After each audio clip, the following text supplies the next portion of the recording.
Are you ready? Okay. Welcome to the April edition of the Tucson Macintosh User Group meeting. Please join us in celebrating not only April Fool's Day, World Backup Day, Easter, but additionally Earth Day and National Burrito Day And Passover. and Passover. Okay. And tax day. Well, yeah, I'm kind of getting to that. Uh, or I heard someone say call it National Cleaning Day, as in the IRS is going to start cleaning us out. Um, we will gather next on May 20th at this same virtual location. This month we will be featuring backups. I think that this topic is especially poignant because it is tax day. We need to keep those records safe for the future. I have had among, and to do that, we need backups to keep our records safe. Because if the IRS comes after us and they say, okay, well, you deducted $10 for such and such, show me the receipt. And you might have to produce it. I've had some TMUG members come up to me and say something along the lines of, I don't have anything important on my computer. I don't need a backup. To which my standard reply is, well, then don't do a backup. You can always take more pictures of your granddaughter's seventh birthday party the next time she has a seventh birthday. And usually that pretty much drives the point home. All the data we have deserves to be preserved. In May, we'll have another Ask Me Anything session hosted by Kevin. And at the meeting, main meeting in May, we will welcome Logan White, who will show us how to build a video featuring stills, video clips, and music using iMovie on the Mac, something that may be uh, important to Rhea, who's back with us once again. And so don't miss the next month, Rhea. May 20th is my sister's birthday, but I'll try to make the meeting. Good. Well, you can always watch the video later on, but you don't get to ask questions. And moving forward, is Bob here yet to keep an eye on the chat for the presenter review poll? Yes, he is. He's here. Okay. And he'll put that in the chat. And we ask that you do click on it and fill it out because it does help us plan for our new meetings. Because we do try to present what you want to listen to rather than what we think we can get away with. Oh, hello, Marty. Welcome. You need Hi, to put thanks. You need to put your name down too. For what? I'm on the naughty list. Well, as Roger says on his weekly lunch with Gopher Tech, if you get here late, you have to bring cookies. Ooh, That's true. like digital cookies I was going or to say, I don't... Well, you're going to need to Eh, bring cookies to the meeting. I like white chocolate macadamia nut cookies, just to let you know. I That, can be that's So do I. bribed good. very easily. That's good. I like those. That's a good uh, suggestion. so do I. My wife doesn't eat chocolate, so she gets the white chocolate macadamia, and I Okay. eat them up before she has a chance to finish them. So You're saving her, right, Marty? Right. yeah, Okay. Um, Let's see. And I believe that the feedback form allows you to put your name into the feedback form. And if you do, and if you are a TMUG member in good standing, you will get an extra chance to win the annual super prize. So please put that in there. We're not trying to spam you or anything like that. You don't have to. So we hope that's working. Bob, is that a feature of the current? It is just like Okay. last month's trial. We Okay. are officially going forward with identification of feedback form submitters. Okay. And we want to talk about our regular monthly virtual door prize. Last month's winner was Denny Smith. Congratulations, Denny. I know he was here earlier. He's probably still here. Bob, can I interrupt for a second? Yeah. I just clicked on the feedback link to Google. It had me sign into Google, which I did, and then I had a request access, Right. and it says request sent. Is that normal? Oh, I got it too. I got it too.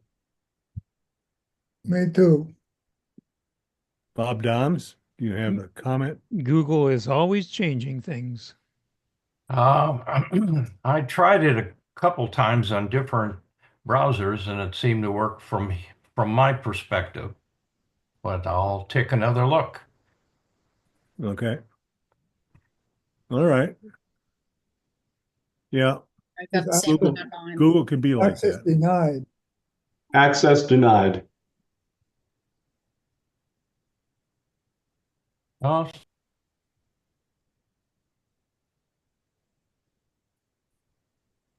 And I just clicked on it, says you need access, request access. I'm clicking on request. It says I'm signed in as me at my Gmail account. You'll get an email. Okay. So we would also ask that you subscribe to the TMUG YouTube channel. When we reach 50 subscribers, we'll be able to do more with YouTube, such as perhaps a live stream. And we're not quite at that point yet. And you can always find a link to the YouTube channel from tmug.com.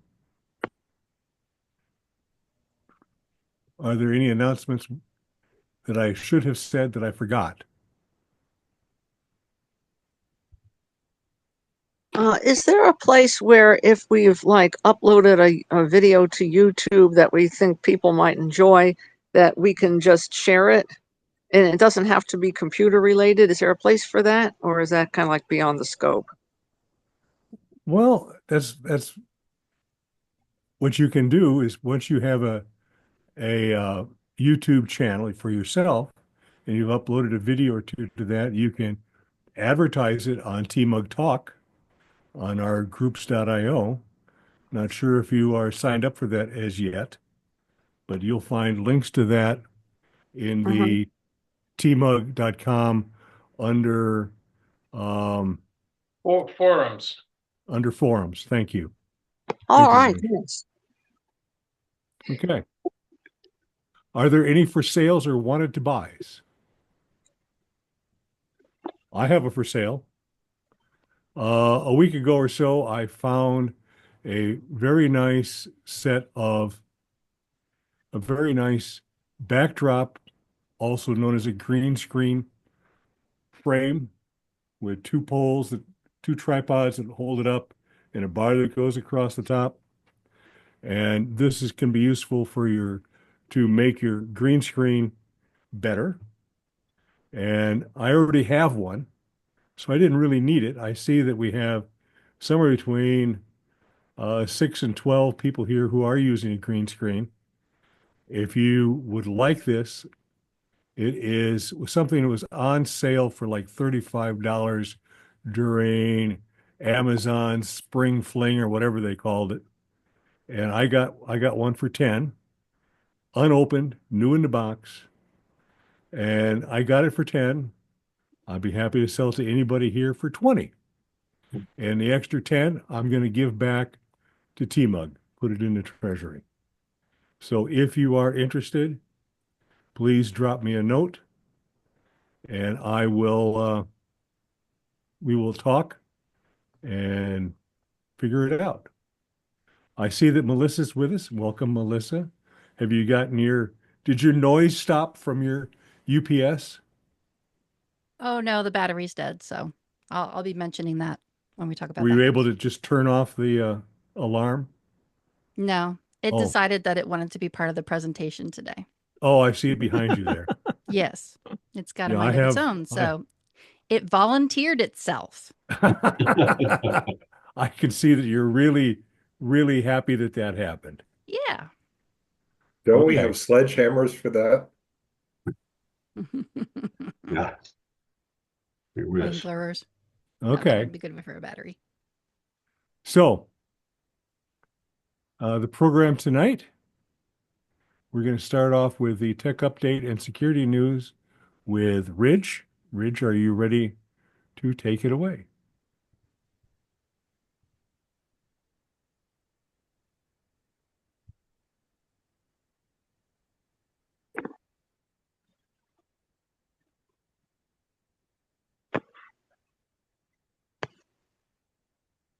Okay. Here we go for the month of April. And of course, the first thing we do is take a look at what software has been updated that's maybe and of course Adobe had a chance to update a bunch of stuff. Especially Carbon Copy Cloner has been updated. So if you're using that for backups, good thing to make sure you get it. The two Firefoxes and the two Googles have had updates as well. And if you're using the Photoshop replacement GIMP 3, it's a new version. And Graphic Converters had an update. And if you're still using Office and Spam Sieve and the Thunderbird email program that had a bunch of bug fixes, and Zoom Workplace, which we're using right now, is 6.4.3. And what Apple released is a bunch of stuff. All of their AirPod models had firmware updates. And the HomePod software, if you got one of those, and the last three Mac operating systems all got updates. And all of the iOS and iPad apps got updated as well. And their professional programs, Final Cut, Compressor, and Motion, and all of the iWork apps from the Mac and on the iPads, they got updated. And of course, you can see there's TV and Vision and Watch and Xcode. They all got updates as well. Coming, of course, there's going to be another update to iOS, iPadOS. And Sequoia's 115.5 is now in beta. TV, Vision, and Watch are also in beta. And they announced that their worldwide developer conference for this year is going to be in June 9th through June 13th. And of course, the opening day keynote is on June 9th. And a recent patent application from Apple shows that it's called a wearable electronic device, and it turns out to be designed for an Apple Watch that has a flip open display, and that also rotates as well. How would you like an Apple Crayon? Well, you can't really get an Apple Crayon, so you got to get an Apple Crayon Pro from a company called Colorware, which is going to sell for $215. Looks pretty good to me. And here's iOS 18.4 problems. some of the folks that applied the iOS 18.4 update, they're seeing applications appearing on their iPhones that they had previously deleted or never installed. And most of those apps appear to be games. And there's also reports that the update is breaking CarPlay with no solution or response from Apple. And some folks had success in disconnecting our CarPlay from their car's infotainment system and doing that 5 times. And some had luck with getting CarPlay up and running again. And if you're running macOS Sequoia in a virtual machine, some folks are reporting that the 15.4 update fails. And now looking at the rumors coming up, a folding iPhone is supposedly coming next year and going to be costing over $2,000. And Samsung is supposed to be providing the screens for it, OLED, organic light emitting diode. And how about Macs with M5 chips coming later this fall? And the Macs with M6 chips in 2027. And they think that the first device that's going to get an M5 chip in it will be an iPad Pro, which they say is currently in late testing. And how about portable Macs, like the Mac laptops with OLED displays? They're going to be coming sometime between those 2 years there. And how about the Apple Watch gaining a camera in the future? And how about a second version of the Apple Vision Pro coming next year? Well, we don't really know about all of them. We're going to have to wait and see if they actually come true, because Apple does never really let us know any of the answers to these until they actually show up in reality. How about a little bit of nostalgia corner? On April 1st this year, Apple's 49 years old. And here's the 3 guys that founded the company. Both the Steves, Wozniak, then Jobs, and then Ron Wayne. Well, he resigned 12 days later. But Jobs stayed on and saw the Apple II become a very good personal computer. And he, of course, was instrumental in the creation and release of the first Mac. Thanks for your attention to this part. Now we'll turn to things of security interest. Of course, Adobe had security fixes in those programs. And then Firefox for Mac and iOS had fixes, security fixes, and you can see how many there.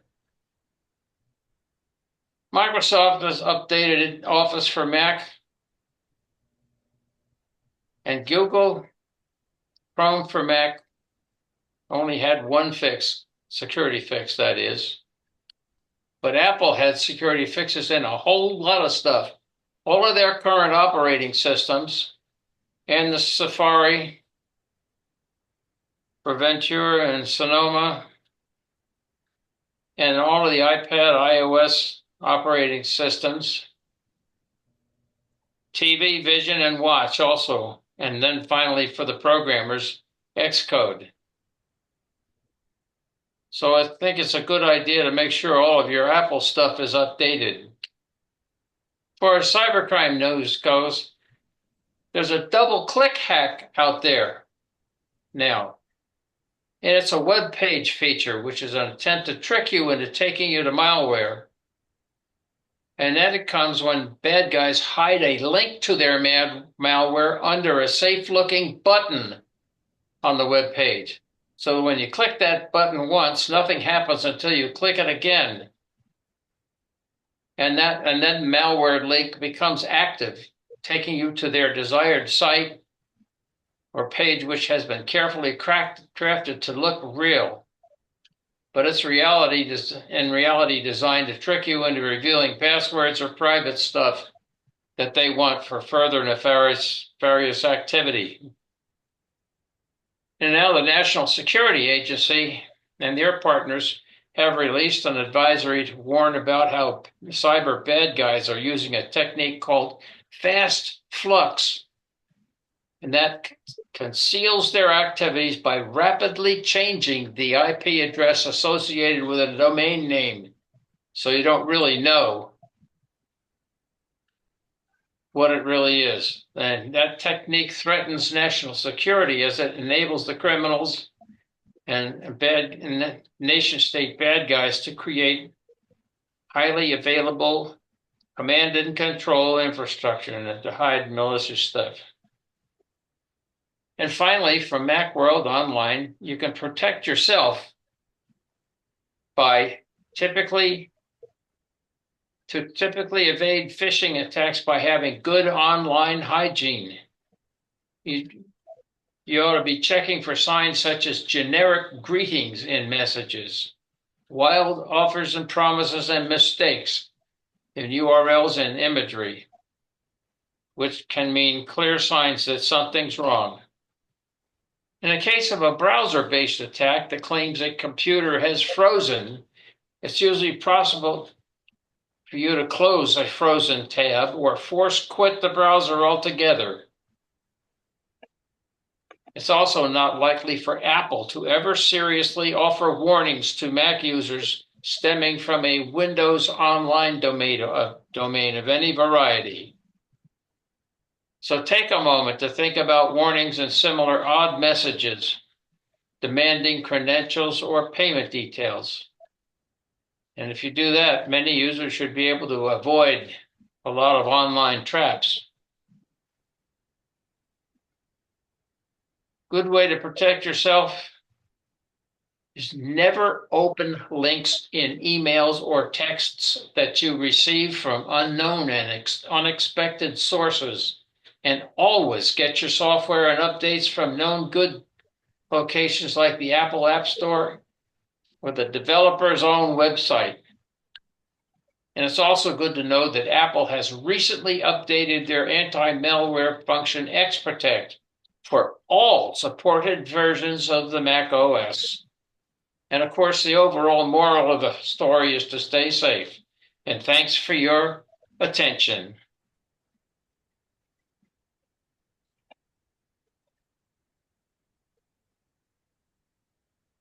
Back to you.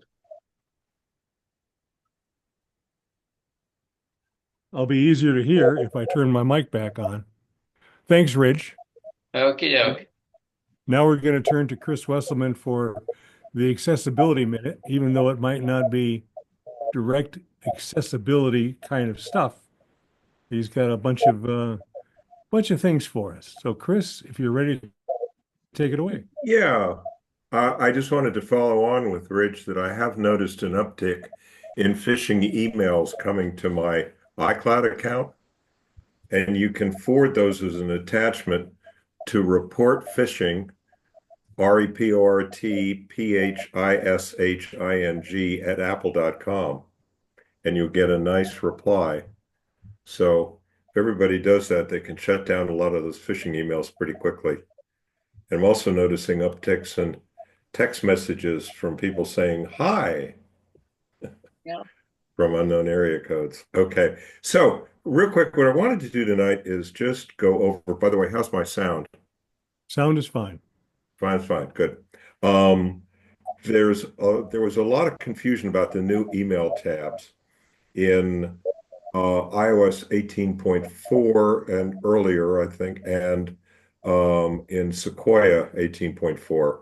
And the first thing I'm using a screenshot here to actually show these, but at the top of your email column here on the side, if you click the three dots, you've got a way where it says show email categories to just turn that off, and the categories will go away forever if that's what you want to do.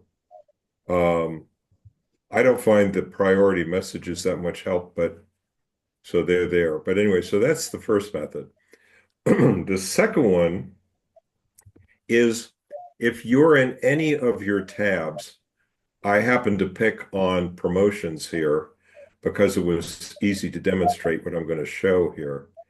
That yes, there is an all mail tab that's sort of usually off screen, a little bit too far to the right. You might just see the very left edge of it, but you don't need that. In other words, what I've done here is I'm in promotions and I clicked on promotions again and it automatically switched to all mail for all the tabs.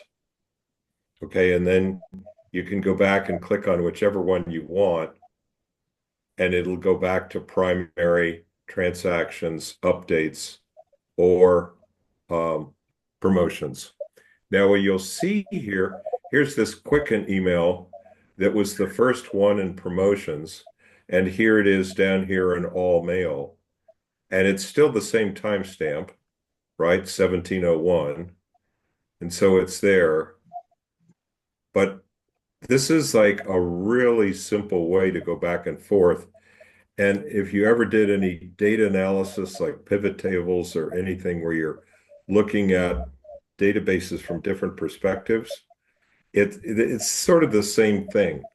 And by the way, I think everybody should use both. If you're going to use categories, don't forget to click all mail because something could be tucked away in updates that you really need to see. And so that's the two methods. Are there any questions on this? It's like really simple, but Apple didn't make much of a deal of explaining this. And it's been kind of unfortunate. A lot of people got confused and were really haranguing mail. And it's pretty easy. Just, if you don't like the category you're in, click the category tab again, and it'll go right to all mail. Any more questions? Well, one more quick thing that I discovered the other day is a tip. If you hold down Shift and Option and keep them down, and then either use function 1 and 2 for screen brightness, or the last two, function 11 and 12 for the volume, it will move in incremental steps. So I'll just do this here, and you'll see it's like just making quarter steps instead of a whole step. I mean, it's not rocket science, but for people that like to adjust their sound volume for different voices and stuff, it's an easy way to do it by having a more granulated adjustment. So if there are no other questions on that, I will stop my sharing. Before we start again, Rhea, can you mute your mic? There we go. Thank you. Okay. Thank you, Chris. Chris will be here all weekend. Make sure you tip him as you leave the place. Next, we're going to move on to our main presentation. Melissa, are you ready to jump in and do your introduction to digital legacy? Think so. Okay. Then it's up to you. Can every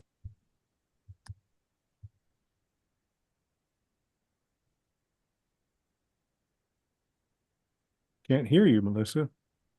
Doesn't say you're muted, but How about now? I can hear you now. Okay. Can everybody hear me okay? I can. And is everybody muted who is not speaking? That will really help with background noise. Okay. All right. So digital legacy. I'll start my timer here. I got 10 minutes on the clock. This is one of my favorite subjects, and I think about it all the time. So show of hands, I can actually see you now. Raise your hand if you know what digital legacy means or if you've given it some kind of thought. Okay, most everybody's hands up. How about this? Raise your hand if you haven't given your digital legacy any thought. or if you would like to have questions answered. Okay, good. All right. It can be a little daunting. That's why this is just going to be a little bit of a quick overview. I did give a lengthier presentation about this. I don't know, has it been a couple of years now, I think? So it might be good to in the future, we'll go revisit that and see exactly what's changed. I'll have to revisit my notes and see what's really that much different about it. But digital legacy, basically, for any of those who don't know, is thinking about your digital files, hard drives, all the stuff that you're going to leave behind when you permanently log out of the human operating system. So I've worked with a lot of widows and widowers, unfortunately, and it's part of life, death. We're all gonna, none of us gets out of here alive, so we all have to think about this kind of stuff. So I want you to be thinking about these few things as we're giving our presentations about our backup strategies, because backups are great, but if you don't have a plan for what happens to your backups after you're not backing up anymore, what good is it? So if people can't access that stuff, to be thinking about what do you want to happen to your backups, in the afterlife. So I want you to be thinking about, as far as digital legacy is concerned, where are you going to store your files? Most everybody might just be storing them on a computer, but is it one computer? Do you have it spread across multiple devices, different operating systems? I mean, that's a big question. We're going to be talking about that more in depth. You have several choices. Are you going to store things in the cloud? Are you going to store things not in the cloud and only on external hard drives?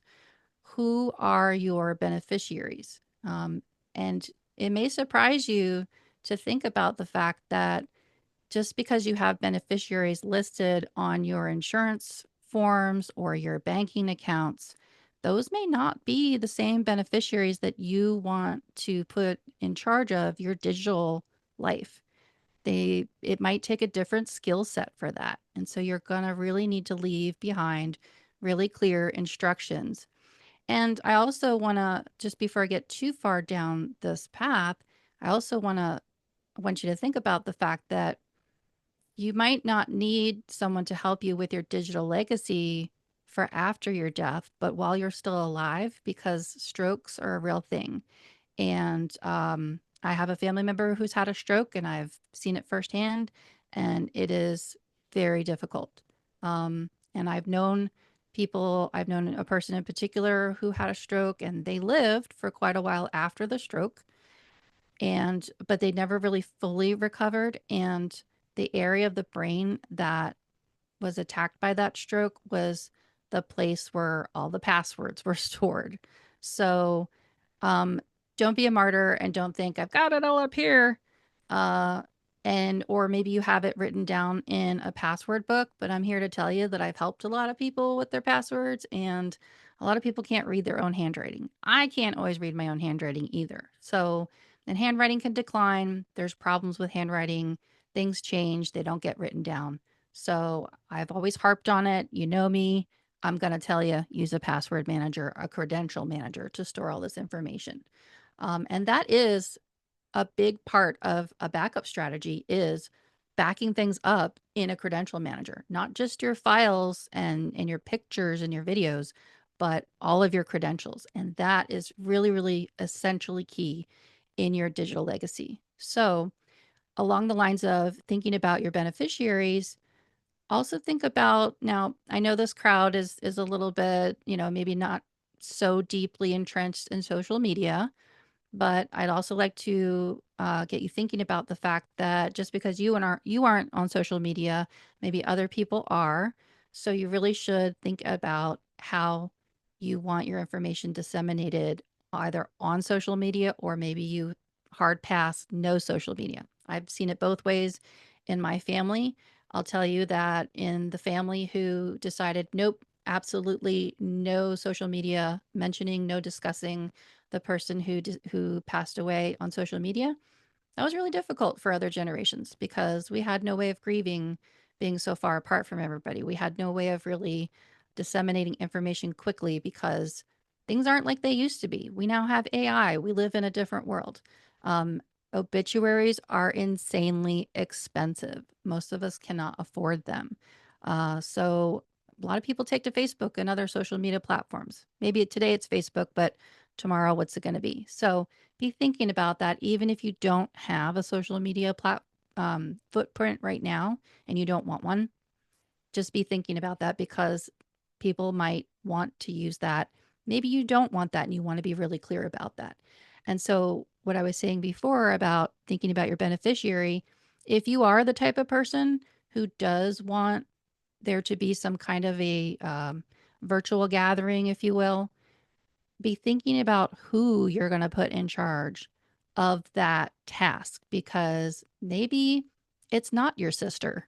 Maybe it's not your brother, your sibling, your best friend. Maybe that person just really doesn't know how to handle that kind of stuff, or they may not be in any shape to really be able to deal with that. So be really careful about who you're going to designate as a person or people, a team of people who are going to manage that. A lot of people will say, well, I don't care what happens. I'm dead. What do I care? Well, you really should care because of identity theft. Even though you're passed on, or if you've had a stroke and you can't access your information anymore, there's other people that are going to want to get their grubby hands on it and use it for nefarious purposes. So make sure that you have a plan for getting that stuff locked out. Lock it up or convert it to a memorial site. A lot of people I know have passed and they haven't done that, and their Facebook is just wide open, and all kinds of creeps go on there and make all kinds of comments, and there's no moderation. I don't want that for myself. So be thinking about that. Make sure that you designate and have really clear written instructions and digital instructions. Written instructions for how to get to the digital instructions about what you want for your digital legacy. And all of that you could be storing, backing up, synchronizing in your 1Password or whatever credential manager you choose. What I really like about 1Password is it has an emergency kit. And what I mean by that is it's a PDF you can download. It has a QR code you can scan. It has your secret key clearly written on it. What I recommend doing for most people is either A or B. If you're disciplined, you can type out your login credentials because it's pointless if nobody can get into your devices to be able to get at your stuff. Now they could set up 1Password on their device, which is more likely what's going to happen. But if you just want people to access your devices, either, like I said, if you've passed on or if you've had a stroke or if you're struggling somehow, give people an easy way to get at that stuff. And so on your emergency kit, you're going to want to either type it out in a clear, bold font that's really easily able to be read, that ones and L's and I's and the @ symbol, things like that are really, really legible. And you're going to want to type out your passcodes to unlock your devices, your iPad, your iPhone, the password you use to open up, unlock your Mac. And if you might want to also consider writing out or typing the email address you use to log into your Apple account. They used to call it an Apple ID. It's called an Apple account now, and the password for that, because they might need that to download 1Password, get it installed, get it all set up. So make sure that that is clearly visible on your emergency kit. That's like your first step in making your digital legacy accessible. And then from there on, that's how people can then access all the other instructions that you're going to leave behind, or for a caregiver that needs to help you later on in life so that you can get access to all of your files. So that is an introduction to digital legacy to get you to start thinking about those things as we go and talk about our backup strategies. Okay, Bob, do you want to take turns with backups, or do you want me to go into backup, or do you want to go into backup? Go right into your backup plan. Let me add one thing to what Melissa said. Do not get rid of the person's iPhone right away Yes, because or their phone number. you're gonna need it for two-factor authentication. I know there's so many things to this. Oh my goodness, we could spend a whole, and someday we will, spend a whole session discussing it. But yes, very, very important. I would even say write the phone number down. I mean, you probably know it, but write that phone number down. Make yourself a note. Do not get rid of the person's phone or don't close out their cell phone account.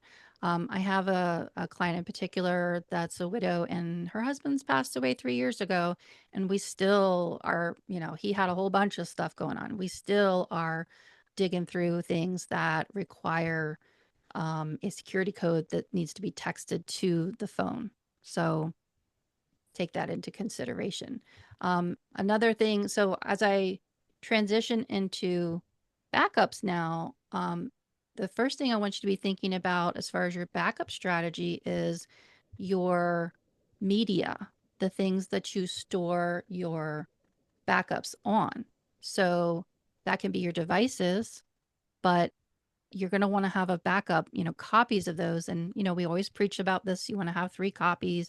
You want to have a combination of things that are with you, whether it's on an external hard drive, but then also in the cloud, or if you're not into the cloud, exchanging things, phone a friend, have a buddy, somebody or a family member where you can store another copy of your backup on an external hard drive at someone else's house, somewhere that's not on your property. So it's fine to have, a fireproof safe and put things in there, and make sure that the safe that you purchase is rated for external hard drives or media. So for example, I don't anymore recommend CDs or DVDs. They're just too volatile. They're too sensitive. We live in Arizona, guys. I mean, chances are I can just see it happening. Somebody packs up a whole bunch of backup media in a box, and someone doesn't get the memo, and it gets stored in a storage vault that doesn't have the proper temperature control, and the things melt, and that could happen to your hard drives too. So make sure that you have clear, specific instructions going back to your digital legacy of hey, this is my stuff. Do not store it, for those who are unaware, because you'll run into that. People don't think, or they're grieving, all kinds of things can happen, and it just gets stored away for years. And so back to thinking about hard drives, nowadays, we used to say, have yourself a little fire drill. For example, I have this tin that has a bunch of little thumb drives and hard drives and things that belong to a family member that passed away. Well, I tried to archive a lot of it and kind of fold it into our files, but not everything. And there's stuff that's, just haven't gotten to it. Well, you got to make sure that you plug those hard drives in once in a while and spin them up. Platters, that spin if they're that old, or get it off of that media and put it onto something else.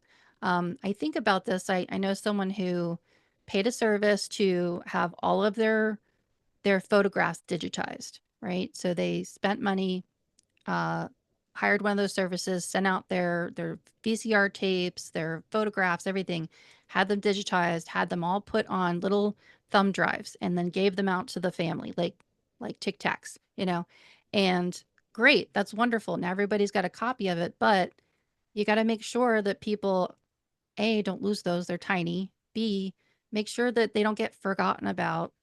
They're not just going to last forever. Some people might have this notion that they can just take an SSD because it doesn't have moving parts. It's a solid state drive. It's solid, right? And you go and you stick that in a safety deposit box and you forget about it. Or, it's for my heirs, it's for my beneficiaries, whatever. But what happens over time, it can become demagnetized, or that can degrade too. So just be thinking about the degradation of the stuff, where you put your stuff, and make sure you have a plan for it as you're backing it up. Move it around, test it, make sure that you can go in and retrieve some files, make sure that it works. So that's what I think about in my backup strategy. I have so many hard drives around here. One of the things that I do is, so I use Time Machine I will be honest, I don't use it as regularly as I used to. It used to be that when I plugged in a time machine, it was like set it, forget it, and then every hour it would back up. Well, now I have a laptop that, I unplug a lot and take on house calls. So that's not really feasible for me anymore. So what I've decided to do is I have most of my stuff in iCloud. We have a family plan. I also share folders with my family members, and that's all synchronization. So you also have to make sure you're communicating to people. If it gets deleted off your iCloud, it's going to get deleted off your computer. So you have to be aware of that. So for things that I don't ever want deleted, like wedding photos, baby pictures, things like that, those go on what I call like putting them on ice. But basically, those go on external hard drives. I spin them up once in a while, check them, make sure that I can get at that stuff. I've heard somebody else say this too. It's a good idea if you can. So if you are, say, an iCloud user and you sync all of your photos and your videos to iCloud, it's a good idea to have either a computer or an external hard drive or something set up so that you have all of original the original files instead of just the thumbnails of it, so that just in case something ever happens, or you get locked out, or you can't access that, you still have a copy of that on that computer, and then make sure that that gets backed up. So I do a combination of iCloud. I have some things in Dropbox. I have some things in Google Drive, depending on what it is. I don't put, a lot of stuff in Google Drive. It's mostly like business and professional or like educational materials. Also, be thinking about that. Pick which type of service fits those particular needs. So, for example, Google Drive, I don't store personal stuff on Google Drive. Um, Nothing against it. I like iCloud better. It fits my needs better. So iCloud, Dropbox, Google Drive, and Box.com, kind of a combination of those different cloud services. And then I have external drives, and then I also have I have SSDs. I have different drives. One of the things that I do with either Time Machine or my archives is, and this is silly, I did this years ago. I had like a nomenclature for all of my drives, and I named them after Sesame Street monsters. And then what I'll do is I take a screenshot, and now there's apps that you can do this with, but I take a screenshot of what the content is that's on that drive. And then I print it out, and I might like tape it to the case or put it inside the case. I get little cases to put the drives in, and then I tape it to the case. So then that way I know what's on that drive, especially when they're archives. My Time Machine drives, big tip that I always do is whenever I get a new hard drive for my Time Machine, I name it the year that I put it into service. So right now I just got a brand new little SSD Samsung that looks like this. And this is named 2025 Time Machine.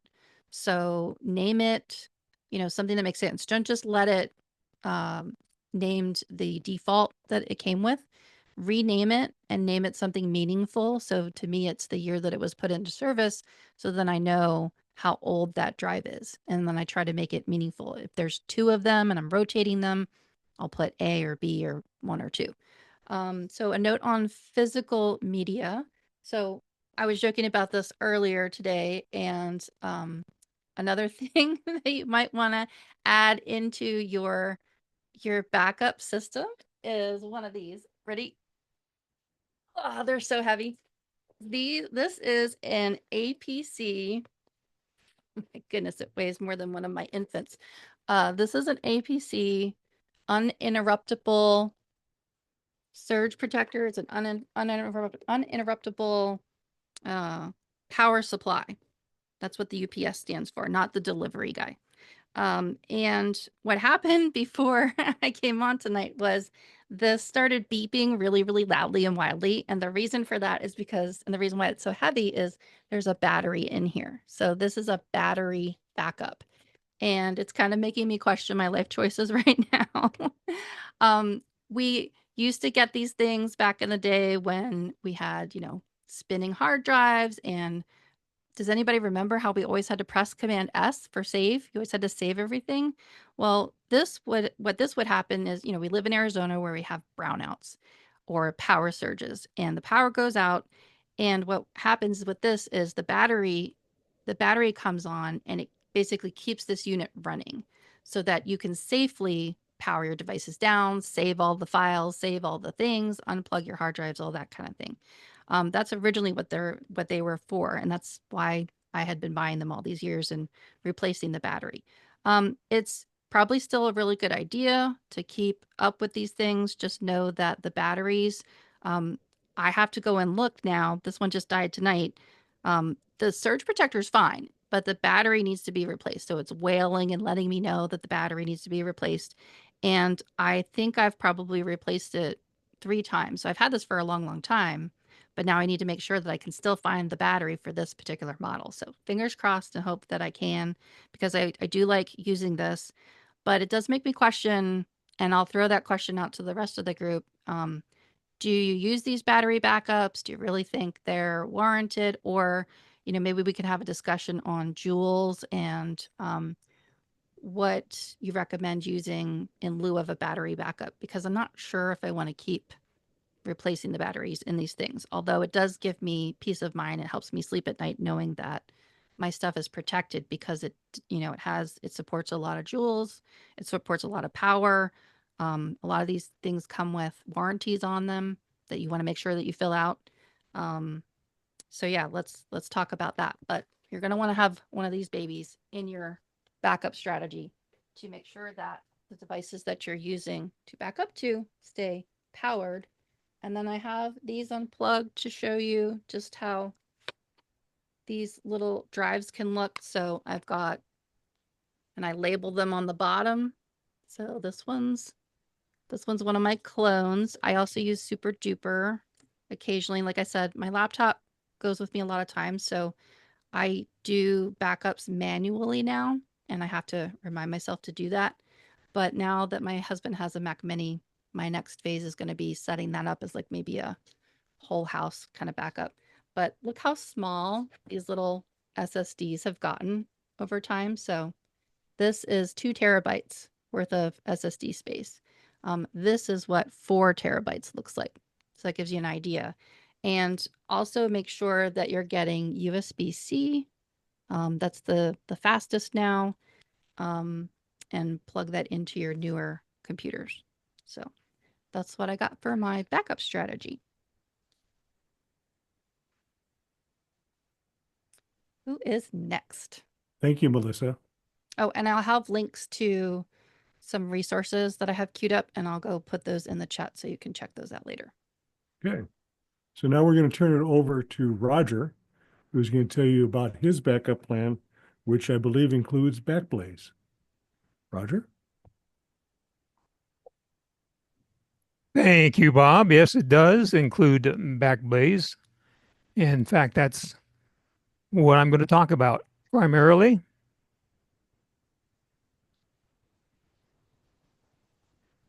So let's start at the beginning, shall we?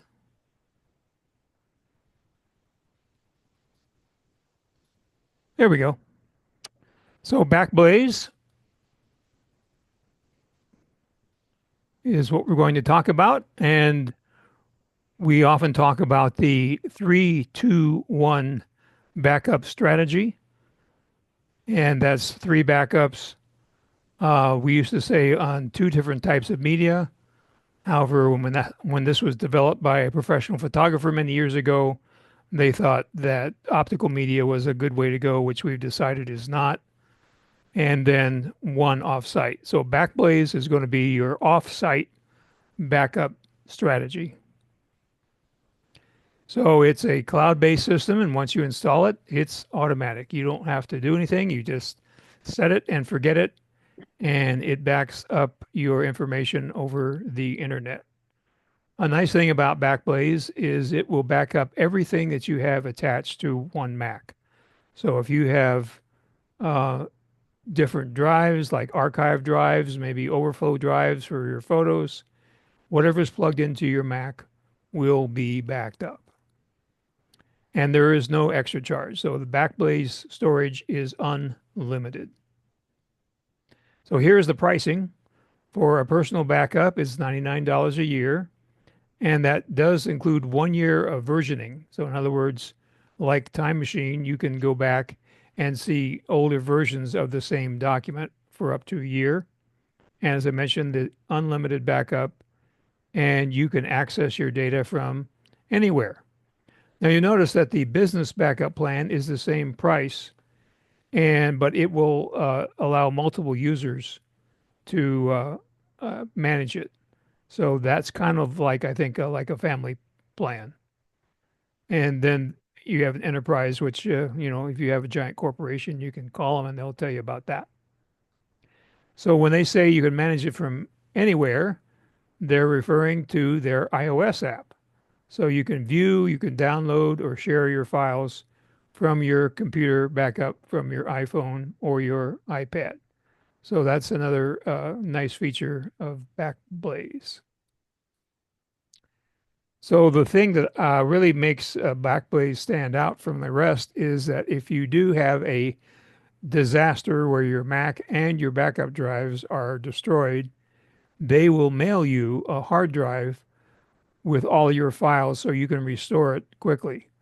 If you restore it over the internet, it could take days, maybe weeks, depending on how much data you have. So they will mail it to you and you can restore it quickly. It comes on an encrypted USB drive and they will ship it worldwide.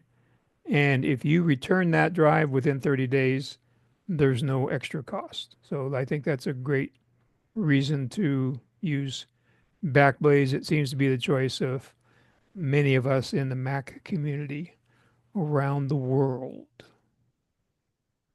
So the other day, somebody asked me, well, what about the security? Well, their storage cloud is architected and designed with data security in mind. This is all that they do. So they concentrate on security. So the key pillars of their security framework are enterprise grade access management security, data storage security, and architecture and physical security. So the Backblaze data centers are equipped with the best-in-class security features, and they are staffed 24/7, 365 days a year. So that's Backblaze. It's available at backblaze.com.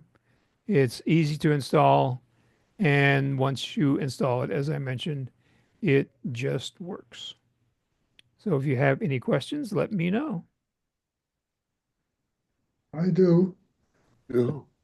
Go ahead, Tommy. At one time, they were offering to keep something forever. And I signed up for that. And now I don't really know what I have, but I know that they charge me quite a bit on a weekly basis or on a monthly basis, in addition to the basic charge. Do you know what I'm talking about? No, there should be just the $99 a year. Okay, my mic's on. Yeah, Tommy, they actually have a versioning or they go beyond that 1 year. And I think it's 0.6 cents per gigabyte. So what you're paying for is versioning further than a year. So if you have a file that you've changed over time, they keep versions for free up to a year. When you go past a year, they will start charging you for that. And Kevin, adding on to that, I don't think originally they had the year's versioning, but they've had a price. It used to be about $49, then it was $59 and so on. Now Right. that it's up to $99, I'm paying the same thing, Tommy, and I'm going to get rid of it because a year of versions is fine. And I think the next time I renew, and they'll probably go up to 99, I'm currently paying, I think, 79 or something, that I'm going to get rid of that versioning because a year of versioning is plenty. Yeah, and that 1 year of versioning is something that's only been there for about 3 months. It used to be 90 days, and then they offered a free option to go a year if you requested it. Now they give everybody that year of versioning if you need it. What if you have an Oh, old file that you haven't changed, that's over a year old? Will you still have it there? Yeah, that's not versioning. That's just normal storage. Okay, great. Roger, it's the first I've heard about Blackbase. Why isn't just on iCloud storage on Apple adequate? Well, a lot of us don't believe that iCloud is really a backup Oh, and that we shouldn't depend on it. okay. Kevin can probably comment on that. Yeah, and the problem that a lot of people have with Backblaze, I personally have been thinking about using it, but I don't yet, only because of the amount of storage that I use. But most data plans are capped as to how much data you could transmit in a month on your plan. Like if you have Cox or Comcast, if you run Backblaze, I know a friend of mine had it, and his Xfinity bill was $600 just for data because they charge $10 for every 50 gigabytes over the 1 terabyte that they gave you free every month. So you have to be on an unlimited data plan to get the most out of Backblaze. If that makes sense. And I don't, Roger, how much data bandwidth do you have on your internet connection? I have usually about 30 up. No, I'm not talking about upspeed. I'm talking about Oh, data cap. oh, it's unlimited. Okay. Yeah, I just went unlimited. I have to pay an extra $25 a month to Xfinity to go unlimited. But one of the everybody's gonna problems have with something unlimited. like Just be Backblaze, careful. if you have a lot of stuff, is you got to get it up there initially. Right. And you're right. I don't know, Roger, they'll send a hard drive to us, right, with a restore, but we don't have a way of sending a drive to them, do we? No, not that I know of. It would be really nice if we did. And their limit is only I believe it's 8 terabytes on a drive. Yeah, I think it's either 5 or 8. So like where I have, I mean, if I said I had 100 terabytes of data, that's not even close. So if I lose, like, say, one of my NASs with 25 terabytes on it, um, I can say send me 25 terabytes. They'll send me an 8 terabyte drive or a 5 terabyte drive. I send that back to them, and then they send me another one. So um, the way I do my backups is I back up dually to RAIDs. So I have one RAID that backs up everything, and then I have 10 5 terabyte drives that I do the important stuff to, and all those are kept in a safe.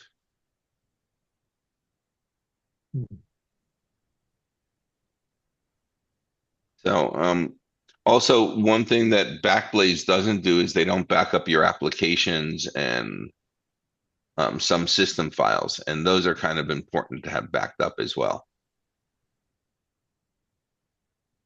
Thank you, Kevin. Thank you, Roger. Would you We're back gonna, up the, Tommy, are you, I have a question. Where would you back up applications and system files? What I recommend doing, at least the way I do it, is I use high-speed solid-state drives and I do system clones. Whenever I walk out the door, my laptop is backed up. I run a carbon copy cloner backup. And then every Sunday, every machine in the house gets backed up. It takes a couple of hours, but it's a routine that I've gotten into. And carbon copy cloner will. Yep, carbon copy cloner will do that. I use bootable backups for all my stuff. And there's not a single machine that's not backed up at least 3 times.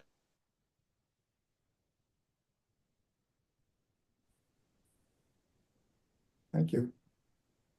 okay. Thanks, guys, and good questions. Now I'm going to take over and show you what I do for my backup plan, which is different than everything we've seen so far, and probably not for you, but maybe you will be interested to see what it is and adapt it to your needs. So I'm going to share my screen. share. So you should be seeing my um, keynote screen. It says backup, backup, backup. When one just is not enough. My Mac life starts with my desktop computer, which is an early Mac Studio, and that's where pretty much everything is created and kept, with some exceptions. To that, I've added a NAS. NAS stands for Network Accessible Storage, and I have the Synology drive set up pretty much as if it were Dropbox. So everything that's created on the Mac Studio goes over to the Synology drive and sits there, and I can pull it off later. But that's not enough. So I also use Time Machine, and my drive is also his name Statler, again from um, and Melissa's laughing because it is from The Muppets. the Muppets. And so that's where it's a spinning hard drive, and I use a drive in there that is meant to be running all the time. And that's what I use for Time Machine. And Time Machine backups are versioned, as we talked about earlier tonight. And I've also have another drive that looks the same, but that one's called Waldorf. And on that drive, there are 3 folders. One called Monday, Thursday, one called Tuesday, Friday, and the third called Wednesday, Saturday. And so each of those days, Carbon Copy Cloner will blast the data from the Mac Studio over there, whatever has changed. And so I have 3 copies of my data there. And I have something from yesterday, the day before, and the day before that. So offsite backups are important as well. And I have an offsite drive called Blue. And this drive has a partition in it. And it has 2 partitions. One partition is called Bob partition, and the other partition is called Kurt partition. And so I back up to that and then take this drive over to Kurt's house and give it to him. He has a drive called Red. Again, 2 partitions, Kurt partition and Bob partition. And so these are our offsite backups. And we see each other back in the day when we were meeting in real time or real face to face. We'd see each other at least twice a month for the main meeting and for the board of directors meeting, and we would exchange drives at that time. Now we don't have the in-person meetings, but at least twice a month, I am coming into Tucson from Vail, and I connect with Kurt and say, I'm coming into Tucson on such and such a day, and we'll be passing by your house probably about such and such a time. Can we do a hard drive exchange then? So I pull up to his house, and I take the drive that I have in my hand, throw it out the window of the car, and he has the drive that he has in his hand, and he throws it in the window of my car, and I drive off again. So that way we have 2 copies of our data. One of them is always offsite.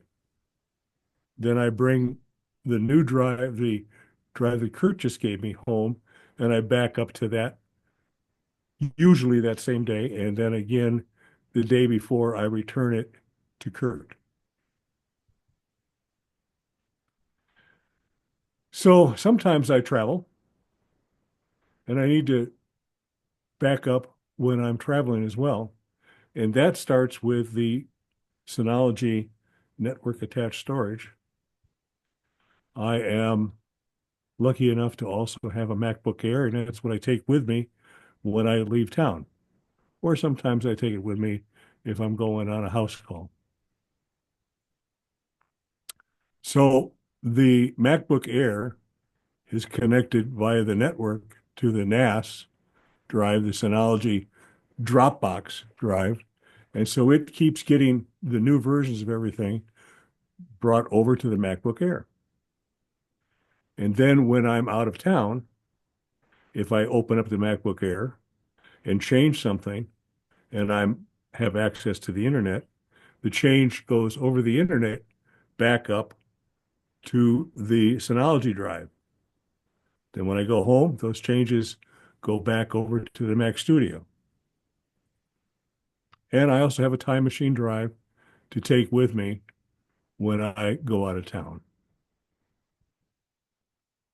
So, how many copies of my data are there? Well, there's one copy on the Mac Studio. There's one copy on the NAS drive. There's one version copy on the Statler Time Machine drive. There's 3 copies on the Waldorf version drive. There's another copy on the MacBook Air and a version copy on the SSD Time Machine that goes along with the MacBook Air. And then there's one copy on each of the 2 rotating offsite drives. So if we add that all up, that's a total of 10 copies of each important file. So is this overkill? I'm pretty confident that if I lost a file, I could find another copy of it. So do you have any questions for me? Melissa? I have a question. Shouldn't you have Melissa's up first. ruggedized drives so when you throw them in and out of the car and they bounce, they will still work? Kurt's really good at catching the drive. I think he wears a first baseman's mitt and he catches it as I throw it out the window. Melissa? So I want to know if you've become incapacitated, would Gretchen be able to manage your backup strategy and help you out? Well, I also have her iMac back up to the Synology as well. Mm-hmm. And do you have And instructions for how to access it all? In I've what tried. order? Maybe And some also her YouTube video tutorials. MacBook is also connected to that loop as well. Mhm. But she is, since we don't go to art fairs anymore, she's pretty much given up on the MacBook. But that's what we try. Okay. Any other, Tommy, did you have a question? I do. How, when you go from your, when you come back from your trip with your MacBook Air, how does the Synology know what, or the studio know what changed? That's all automatic. That's like Dropbox. If you change something on your computer and you have that over on Dropbox, that change goes over to Dropbox. Think of it as my personal Dropbox. If I change something while I'm on the road on the MacBook Air, the change goes over to Dropbox. Then when I get home and start up the Mac Studio again, that change goes from the Synology over to the main Mac. Works Automatically? pretty well for me. That's automatic? Yeah. And you recover your versions in case you accidentally delete a whole blob of it? How do you recover your Well, versions? that's why I have Time Machine drives. Machine. Okay. And the version on the Waldorf drive. So I have, and the version that's in Kurt's first Right. baseman's mitt. Right. So I have Good. plenty of other, earlier versions to go on. Redundancy. Any other questions? Well, in that case, we're going to get to the part of the show that everyone's been waiting for, and that is picking a winner for our. Let's see, I can close this window. I don't need that anymore. I need the window with the attendance. And I I'd go like, ahead, Ray. how much space do you recommend leaving on an external hard drive? Because like if you have a 5 terabyte external hard drive and you fill 80% of it, which is what some people recommend is as the upper limit, it's like there's a whole terabyte that you're not using. And is that seems like a lot of unused space. So I'm wondering, do you have any advice on that? It depends. Can I answer this one, Bob? Go right ahead. It really depends on what you use the external drive for. I have, as I said earlier, I have about probably a dozen external drives that I use for what I call archive backups of my NAS. And on those 5 terabyte drives, if I have a gigabyte free, I'd be surprised.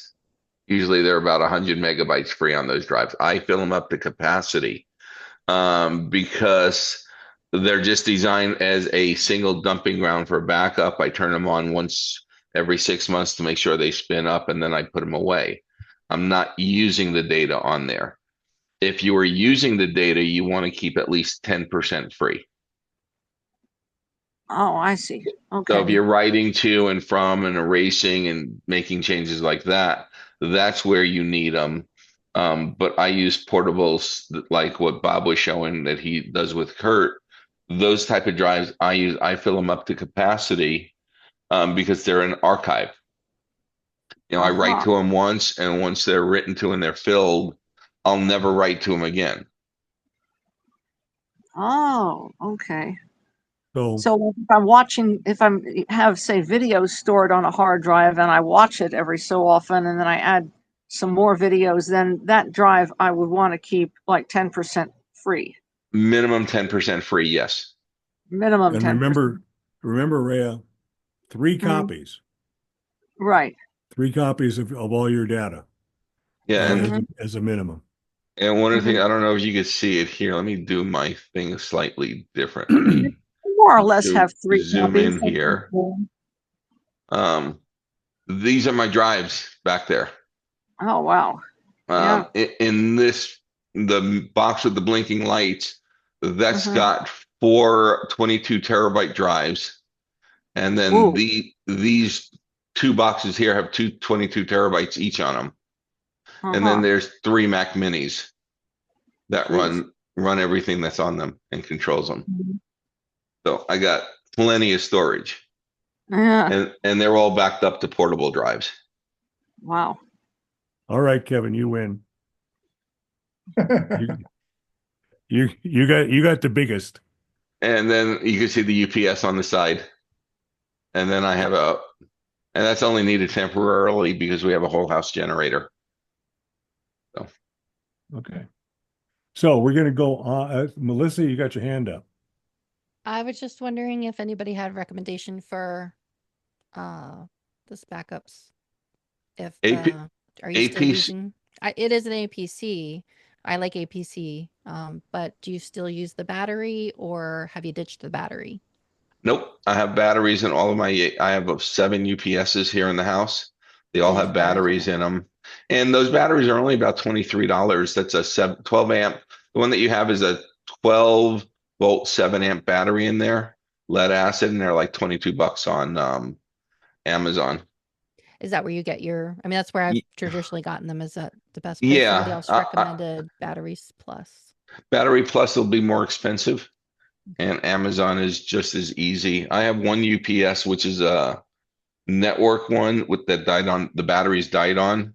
but the batteries are $450 for that. So I went to a smaller one with like what you have, Mhm. and they work fine. With cheaper batteries. You don't need long run time because a lot of people 5 to 10 minutes is really all you need because you want to be able to shut your machine down, save your files. And so you don't need a real powerful UPS because computers these days don't draw nearly the power they did 10, 15 years ago.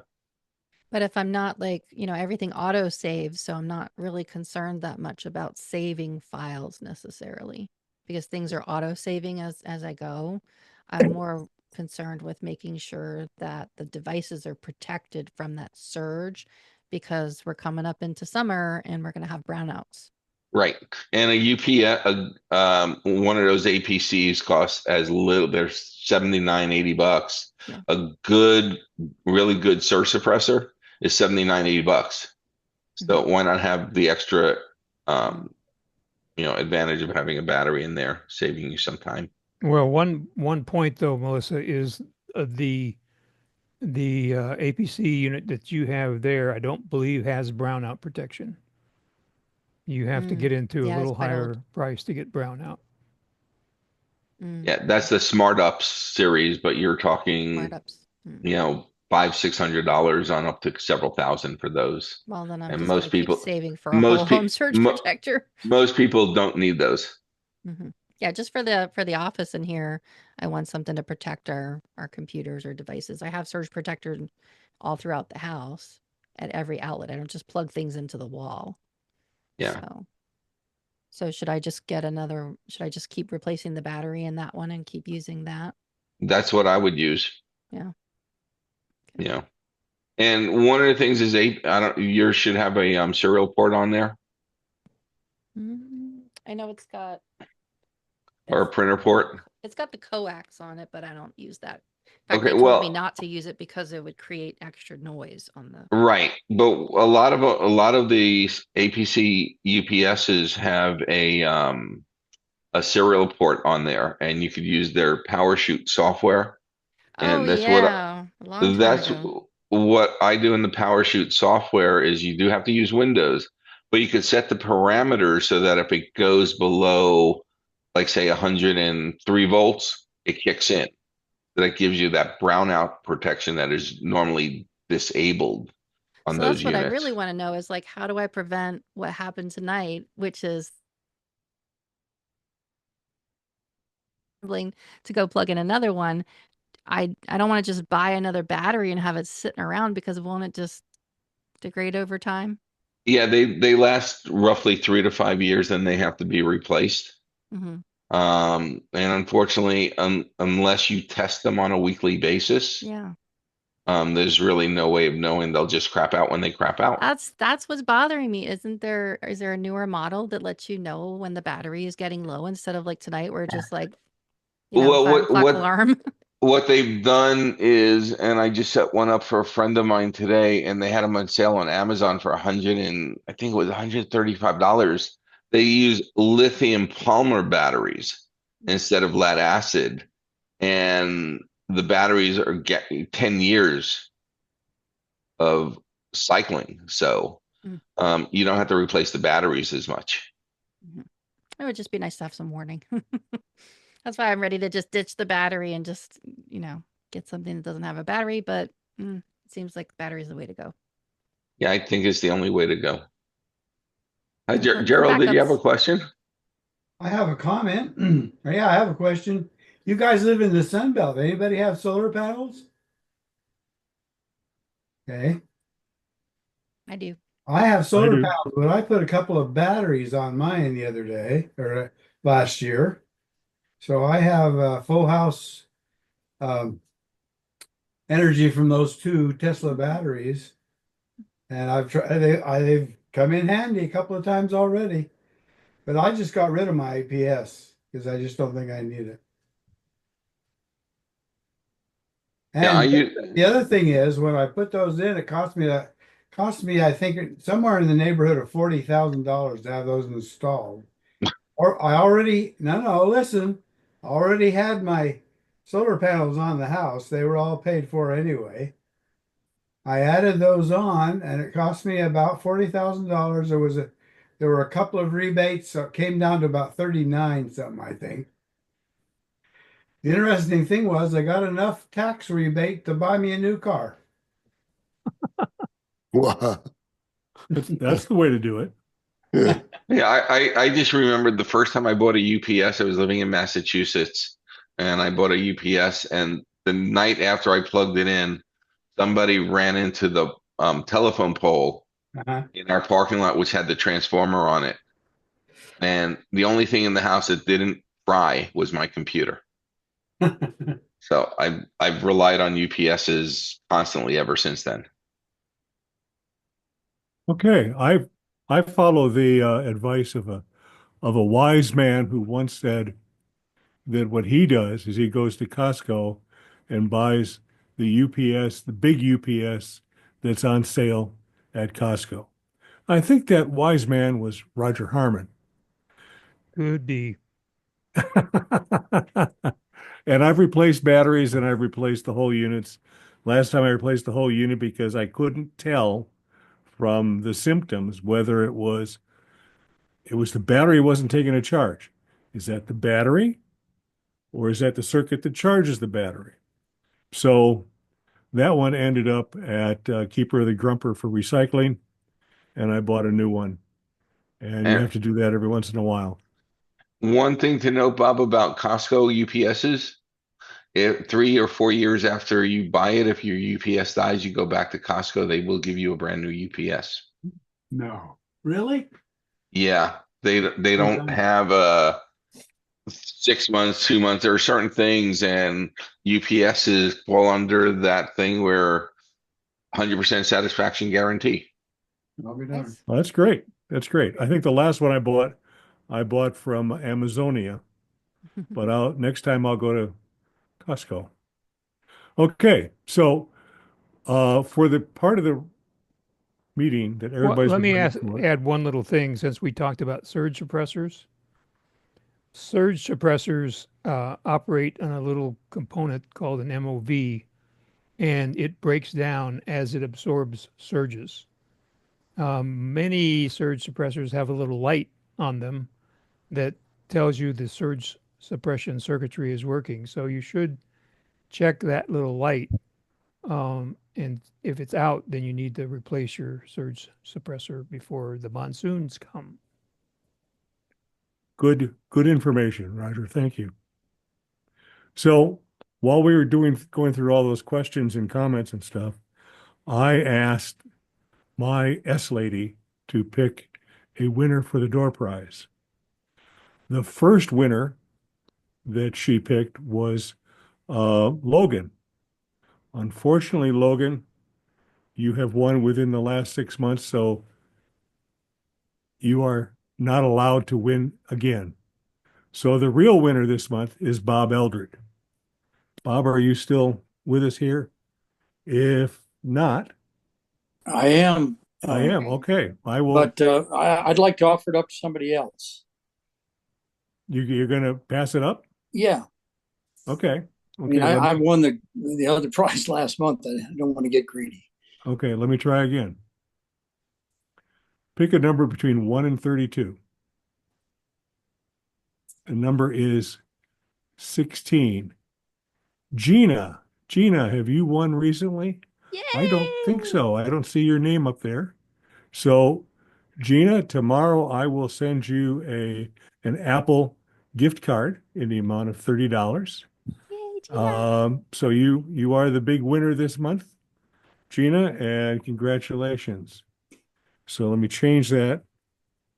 Happy Snoopy dance. Okay, and take this off of Okay, here cool. Thank you so much. and put it next to Gina's name. $30 less I have to pay for my new laptop. Okay.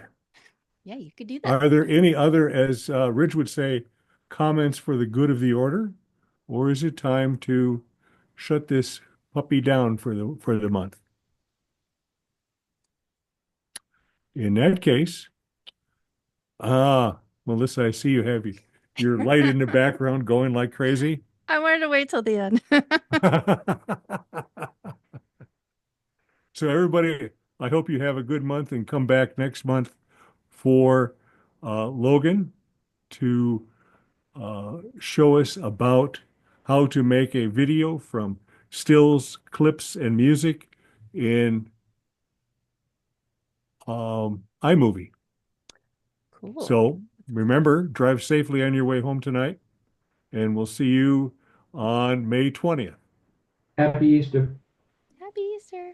Hey, Happy Bob, Easter. one thing, next month I may not be able to make it. My birthday's that week, and I think my sister's going to be in town. Okay. So Well, I'll let you know as we get closer. we will try to struggle on without you if that comes to be the case. And we'll see you all next month. Happy birthday, Kevin.